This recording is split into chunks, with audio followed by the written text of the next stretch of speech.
নমস্কার বন্ধুরা, শুরু করতে চলেছি আজকের নতুন রেসিপি পাবদা মাছ সর্ষে পোস্ত দিয়ে ঝোল।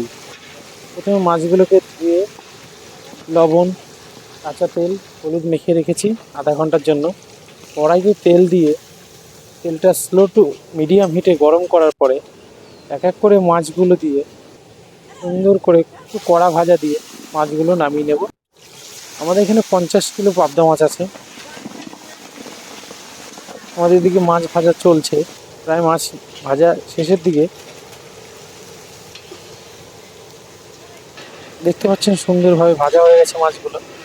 এবার এই মাছগুলোকে এক এক করে সাজানো হবে। 3টে পাত্রে মাছ সাজানো হচ্ছে, যেহেতু পাবদা মাছ নরম, এই মাছ ফেলে দেওয়া যাবে না। তো এদিকে কড়াইতে তেল দিয়েছি, সর্ষের তেল। তেল গরম হয়ে গেছে। এবার এর মধ্যে দেব হিং, শুকনো লঙ্কা, তেজপাতা দেওয়া হয়েছে। এবার এর মধ্যে কালো জিরে সম্বার দিতে হয়। তারপরে হচ্ছে পেঁয়াজ পেস্ট, প্রায় 2 কিলো মতন পেঁয়াজ পেস্ট করে নেওয়া হয়েছিল।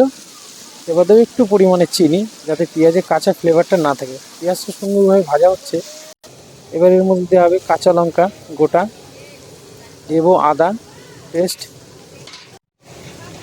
দেবো টমেটো কুচি, দিয়ে সুন্দরভাবে নেড়ে চেড়ে এর মধ্যে দেবো একটু কাঁচা লঙ্কা পেস্ট দিয়ে অল্প একটু জল দিয়ে নেড়ে চেড়ে এর মধ্যে কাজু বাদাম, চালমগজ, সাদা তিল, পোস্ত পেস্ট করে দেবো।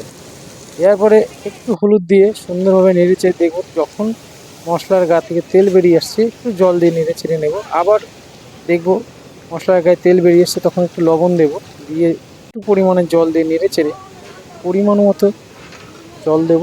জল দিয়ে গ্রেভিটা যখন আমাদের ফুটে উঠবে, গ্রেভিটা যখন ফুটে আসবে, তখন এর মধ্যে আগে থাকতে পেস্ট করে রাখা সাদা সর্ষে পেস্ট দিয়ে দেবো।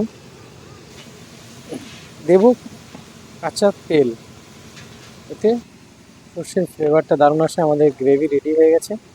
এবার আগে থাকতে সাজিয়ে রাখা পাত্রে মাছগুলোর উপর গ্রেভিটা দেওয়া হবে। ভিডিওটি ভালো লাগলে অবশ্যই কমেন্ট করে জানাবেন। আর আমার চ্যানেল নতুন হয়ে থাকলে আমার চ্যানেলটি সাবস্ক্রাইব করে রাখবেন। ধন্যবাদ সকলকে আমার ভিডিওটি দেখার জন্য।